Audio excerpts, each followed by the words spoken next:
असं सांगू.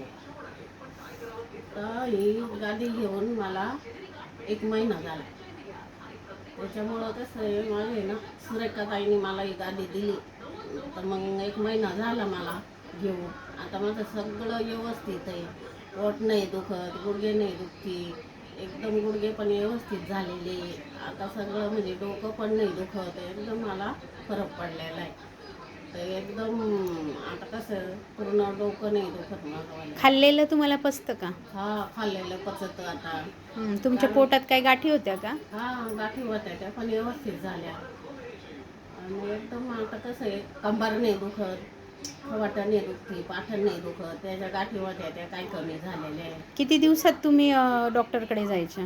आता मी 8 दिवसांनी जायची. 8 दिवस महिना हायच आहे माझं जायचं. हां, आता जातात का डॉक्टरकडे? आता नाही जात डॉक्टर का. आता गोळी बी माहीत नाही मला. आता सगळं व्यवस्थित. पाय नाही दुखती, तळपाय नाही दुखती. आता तुम्ही लोकांना काय सल्ला द्याल? ही गादी घ्यायला पाहिजे की नाही घ्यायला पाहिजे लोकांनी? मग घ्यायलाच पाहिजे ना गादी. आता लोक घेतीलच. त्याला मला फरक पडला म्हणून मी सांगितलं तर ते पण म्हणतात आम्हाला घ्यायची. मग आता त्यांना आपण माहिती करून देऊ. व्यवस्थित आहे सगळं माझंवालं. आता काही दुखत नाही, चक्कर येते नाही, सगळं व्यवस्थित आहे. आता पोटात नाही दुखत, गुडघे नाही दुखती. आता एवढं चांगलं वाटायला लागलं मला. धन्यवाद ताई.